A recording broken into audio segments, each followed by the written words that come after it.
বাংলাদেশ হচ্ছে একটি গণতান্ত্রিক দেশ। এখানে সকলেই রাজনৈতিক সচেতন। বাংলাদেশের প্রত্যেক মানুষের হাতে হাতে মোবাইল। এই মোবাইলে সিংহভাগ মানুষ যেটি দেখে সেটা হচ্ছে বাংলাদেশের খবর। রাজনৈতিক খবর নিতে মানুষ খুব পছন্দ করে এবং রাজনৈতিক আলাপ করতেও মানুষ খুব পছন্দ করে। এই যে রাজনৈতিক দেশে বিগত ১৬-১৭ বছর রাজনীতিই ছিল না। মানুষ তাদের গণতান্ত্রিক অধিকার, ভোটাধিকার থেকে বঞ্চিত ছিল। গতকাল বাংলাদেশে অনুষ্ঠিত হলো একটি স্বতঃস্ফূর্ত ও অংশগ্রহণমূলক নির্বাচন, যেখানে মানুষ উৎসাহ উদ্দীপনার মধ্য দিয়ে ভোট কেন্দ্রে গিয়ে ভোট প্রদান করেছে এবং তাদের পছন্দের প্রার্থীকে নির্বাচিত করেছে। এই নির্বাচনে আওয়ামী লীগ অংশগ্রহণ করতে পারেনি, তাদের রাজনৈতিক কার্যক্রম বর্তমানে নিষিদ্ধ রয়েছে কিংবা স্থগিত রাখা হয়েছে। এই নির্বাচনে অংশগ্রহণ করেছে বিএনপি নেতৃত্বাধীন একটি জোট, অন্যদিকে জামায়াত নেতৃত্বাধীন ১১ দলীয় জোট। ইতিমধ্যে আপনারা নিশ্চয়ই জানেন, বিএনপি নেতৃত্বাধীন জোট সংখ্যাগরিষ্ঠতা নিয়ে তারা ভূমিধস কিংবা বড় রকমের একটা বিজয় অর্জন করেছে। অন্যদিকে জামায়াত নেতৃত্বাধীন জোট প্রায় ৭৭টি আসন পেয়ে বাংলাদেশের ইতিহাসে জামাতের সর্বোচ্চ সংখ্যক এটি হচ্ছে সংসদীয় আসন। পাশাপাশি তারা প্রথমবারের মতন বিরোধী দলের চেয়ারে বসতে যাচ্ছে। এই হচ্ছে নির্বাচনের পরিস্থিতি বা নির্বাচনের বিষয়। এখন গতকাল নির্বাচন কেমন হয়েছে এটা যদি আমরা বিশ্লেষণ করি, পুরো দিনব্যাপী স্বতঃস্ফূর্তভাবে মানুষ নির্বাচনে অংশগ্রহণ করেছে, ভোট দিয়েছে, শান্তিপূর্ণ নির্বাচন হয়েছে। কিছু কিছু কেন্দ্রের কথা আলাদা, এগুলো বিচ্ছিন্ন ঘটনা ঘটবেই। পরবর্তীতে ফলাফলের সময় আবার কিছু কিছু কেন্দ্রে ঝামেলা হয়েছে, কিছু কিছু আসন নিয়েও প্রশ্ন দেখা দিয়েছে। আশাবাদী এই যে ১১ দলীয় জোট তারা ৩ থেকে ৪টি আসনের কিছু কেন্দ্রের ভোট পুনর্গণনার জন্য আবেদন জানিয়েছে। একইভাবে বিএনপিরও দুজন প্রার্থী দেখলাম, তারাও আবার গণনার জন্য আবেদন জানিয়েছেন নির্বাচন কমিশনে ২টি আসনের। একটি সম্ভবত ঢাকা ১৪তে রয়েছে, আর বিএনপির হচ্ছে ঢাকা ১৪, আর জামায়াত জোটের হচ্ছে ঢাকা ৮, ১২ এবং খুলনা ৫।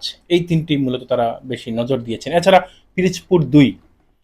এখন এই কয়েকটি ঝামেলা ছাড়া এগুলো আশা করি নির্বাচন কমিশন শক্তভাবে এগুলা তারা হ্যান্ডেল করতে পারবে। এমনটা হতে পারে যদি সম্ভব হয় নতুনভাবে গণনার সুযোগ দেবে। যে জিতছে সে জিতে আসবে, যে হারার সে হারবে। এটা বিষয় না, বিষয় হচ্ছে কেমন নির্বাচন হলো। অবশ্যই ভালো নির্বাচন হয়েছে।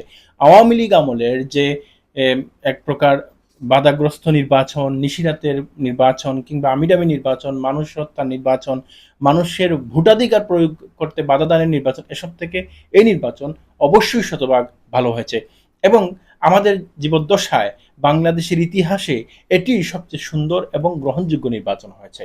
আমরা যেটি দেখলাম নির্বাচন পরে আজকে জামায়াত জোটের তাদের একটি সংবাদ সম্মেলন হয়েছে, বিএনপি তারা একাধিক সংবাদ সম্মেলন করেছে। বিএনপি বলছে যে জনগণ তাদেরকে পছন্দ করেছে, গণতান্ত্রিক পদ্ধতিতে তারা সরকার গঠন করতে যাচ্ছে। এটি হচ্ছে বিএনপি বক্তব্য। বিএনপি বক্তব্য স্পষ্ট, কারণ তারা বিজয়ী হয়েছে। জামায়াত নেতৃত্বাধীন এনসিপি, জামায়াত, খেলাফত মজলিস তারা কি বলছে? তারা বলছে যে কিছু আসনে বিতর্কিতভাবে ফলাফল উলটপালট করা হয়েছে, এটা তাদের ভাষ্যমতে।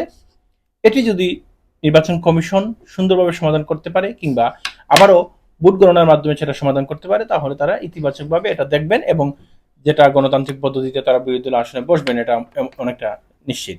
তবে তারা এও বলছেন যদি নির্বাচন কমিশন এটা সুন্দরভাবে সমাধান করতে না পারে তাহলে তারা রাজপথে থাকবেন। তবে এটি সেকেন্ড অপশন।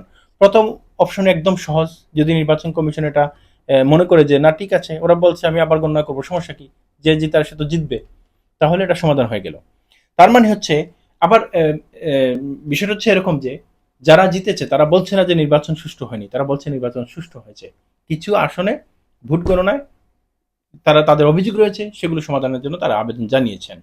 তবে সবচেয়ে বড় বিষয় হচ্ছে বাংলাদেশের ইতিহাসে দারুণ একটি বা চমৎকার সংসদ পেতে যাচ্ছে দেশের মানুষ, যেখানে দেশের উন্নয়নে, দেশের আইন প্রণয়নে, সর্বোপরি দেশের মানুষের কল্যাণে বিতর্ক হবে। হ্যাঁ, বিতর্কের মাধ্যমে দেশের উন্নয়ন কে বেশি করবে বা কিভাবে করা যায় সেটি নিয়ে আলোচনা হবে এবং সেটি দেশের মানুষ খুব ভালোভাবে উপভোগ করার সুযোগ পাবে। কারণ আমরা দেখতে পাচ্ছি এখানে এমন ব্যক্তিরা আছেন, বিএনপির বলেন বা জামায়াত এনসিপির বলেন, খেলাফত মজলিসের বলেন, এমন ব্যক্তিরা আছেন যারা যোগ্য। আমরা দেখেছিলাম আগের নির্বাচনগুলোতে যারা এই দেখে দেখে পড়তো সংসদে, তাও হাবিজাবি পড়া পড়তো, এবং তারা বিশেষ এক ব্যক্তির গুণগান গেয়ে পুরো মিনিটের পর মিনিট নষ্ট করে দিত। দেশের কল্যাণে তেমন একটা কথাবার্তা বলতো না, গান গাইতো, তারা তুষামুদিতে ব্যস্ত ছিল। এখন সেটি হবে না। এই সংসদে দারুণ আলোচনা হবে, দেশের কল্যাণে আলোচনা হবে। একটা বিষয় হচ্ছে যে বিএনপি ক্ষমতায় আসছে বর্তমানে, এখন বিএনপির উচিত বাংলাদেশকে সঠিকভাবে পরিচালনা করা, দায়িত্বশীল ভূমিকা রাখা, দেশে বিশৃঙ্খলা তৈরি হোক এমন সুযোগ কাউকে না দেয়া। আমরা দেখতে পাচ্ছি সোশ্যাল মিডিয়াতে কিংবা বিভিন্ন জায়গায় বিভিন্ন বাড়িতে হামলা হচ্ছে, আক্রমণ হচ্ছে। হ্যাঁ, মাত্র নির্বাচন গতকাল হয়েছে, আজকে কিছু কিছু জায়গায় হচ্ছে, দেশের সব জায়গায় না, কিছু কিছু ক্ষেত্রে হচ্ছে। এটা দ্রুততার সঙ্গে বিএনপিকে হ্যান্ডেল করা উচিত দেশের স্বার্থে। আর আমরা একটা জিনিস দেখতে পাচ্ছি, সেটি হচ্ছে আওয়ামী লীগে অনেক উৎফুল্ল, তারা মনে করছে যে হয়তো বিএনপি ক্ষমতা আসছে বা একটা দল ক্ষমতা আসছে, তাদের ফিরে আসার সময় হয়েছে। না, বিএনপি তো বোকা না, নির্বাচন মাত্র শেষ হয়েছে, তারা সুন্দরভাবে দেশ পরিচালনা করবে, কারো প্রতি অবিচার করবে না, এটা সত্য, আমরা এটা প্রত্যাশা করি। আওয়ামী লীগের সাথে অবিচার করা উচিত হবে না, তাদের সাথে অন্যায় করা উচিত হবে না, কিন্তু আওয়ামী লীগের যে সকল অপরাধী আছে তারা যে পুনরায় বাংলাদেশের রাজনীতিতে ফিরবে, সেটি অকল্পনীয়, সেটি করতেও দেওয়া হবে না। শুধু বিএনপি করতে চাইলেও পারবে না, কারণ শক্তিশালী বিরোধী দল আছে এখানে। আমরা 2008 সালের যদি কথা চিন্তা করি, 2008 সালে বেগম খালেদা জিয়া 36টা না 37টা আসন নিয়ে তিনি প্রধান বিরোধী দল হয়েছিলেন। আর এখন যেটা বিরোধী দল হবে সেটি হচ্ছে 80টির কাছাকাছি সংসদীয় আসন নিয়ে বিরোধী দল। সুতরাং অবশ্যই বিএনপি সেটা মাথায় রাখবে। আর যারা 36 আন্দোলনে অংশগ্রহণ করে এমপি হয়েছে, হাসনাত আবদুল্লাহ, নাহিদ ইসলামের মতন, হ্যাঁ, নেতারা, হান্নান মাসুদ, তাদের মতো নেতারা যেহেতু সংসদে আছেন, অবশ্যই বিএনপিও সেটা মাথায় রেখে দেশ পরিচালনা করবে।